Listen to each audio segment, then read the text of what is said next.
Our world is full of the unexplainable. And if history is an open book, all of these amazing tales are right there on display, just waiting for us to explore. Welcome to the Cabinet of Curiosities.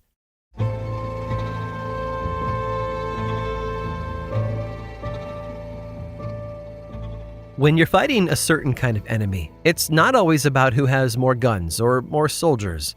The ability to understand the opposing side and develop a solid strategy can lead to shorter wars and less bloodshed.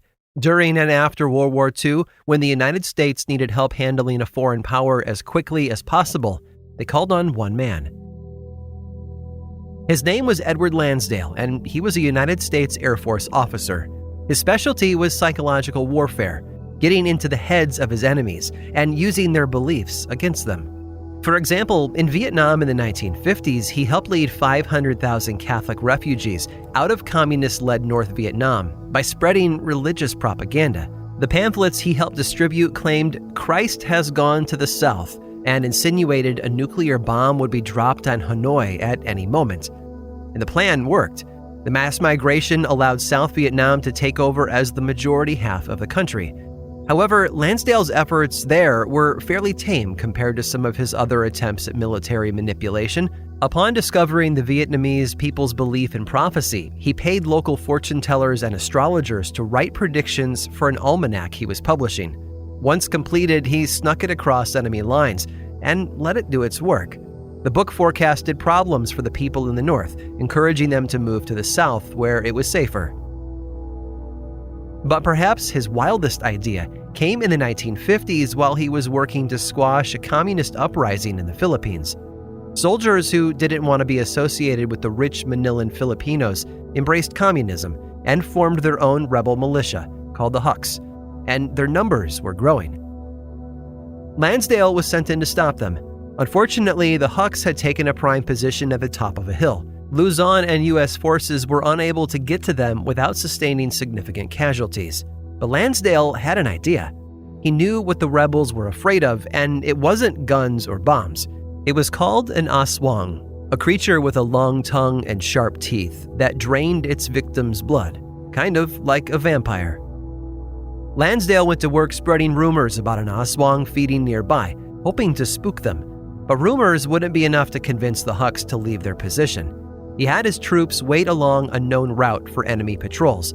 As the Huks passed by, Lansdale's men snatched the last rebel in line, a poor guy who had just fallen behind enough so as not to be heard as he was carried off into the woods. Then he was strung upside down, and his neck was punctured, leaving 2 small holes. He was then drained of his blood and tossed back onto the road where he'd been taken from. After that, it was just a matter of waiting for him to be discovered. The rebel soldiers returned looking for their fallen friend, and there he was, pale, lifeless, and brandishing the telltale signs of an aswang attack. The next day, the Huks left the hill for a safer position. Lansdale's ruse had worked flawlessly, although he wasn't done just yet. One aswang attack would not end the whole rebellion, so he went on to paint all-seeing eyes on the doors of homes where it was thought that rebels might be hiding. He even had low-flying planes transmit messages to make the Huks think that there were spies everywhere. And not long after, the Huks surrendered, ending their rebellion and earning Edward Lansdale a place in history as someone who didn't, suck at winning wars, even if he had to pretend to be a vampire to do it.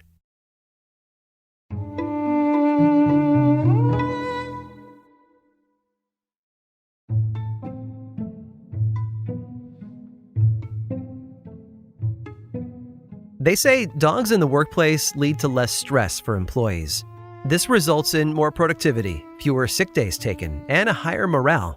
But the idea of taking your pet to work didn't originate with big companies like Google or Amazon. In fact, as far back as the 1800s, canine companions were a common sight at certain workplaces. One such pooch was named Oni. He was a terrier and the unofficial mascot of Albany, New York's post office back in the late 1800s. Oni liked to hang around and sleep in the mailbags while his owner worked. And even after his owner quit the post office, Oni stayed behind to keep watch over the letters and packages that came through. The dog was very protective of the mailbags, and when one moved, he would follow it to the train that it was eventually loaded onto.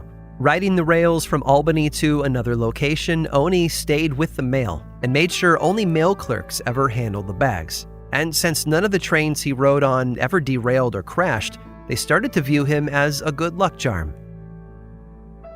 Over the years, Oni traveled all over the United States protecting the mail. The New York Central Railroad system was able to go just about anywhere from the Albany station, taking Oni to places like Boston, Cleveland, Chicago, and even farther out.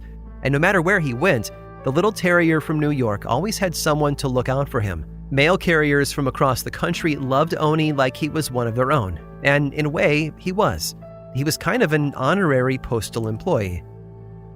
While the U.S. Postal Service unofficially adopted him as a mascot for the whole organization, they also treated him much like a parcel.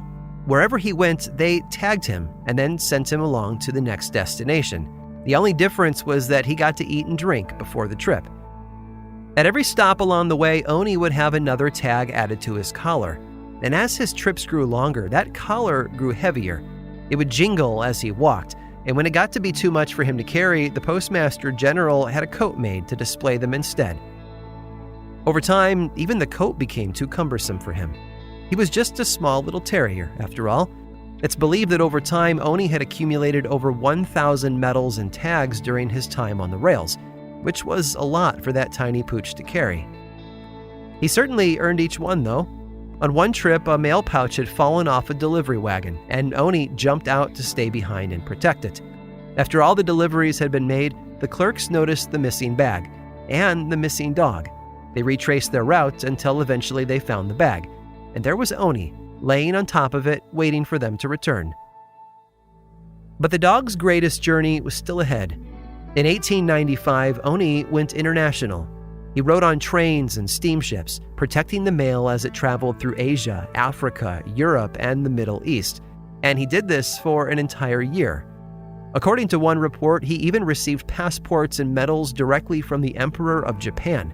And when he finally returned to America on December 23rd, Oni's feat was publicized by newspapers all over the country, turning him into a pint-sized celebrity. But all that travel would eventually take its toll on the beloved mascot.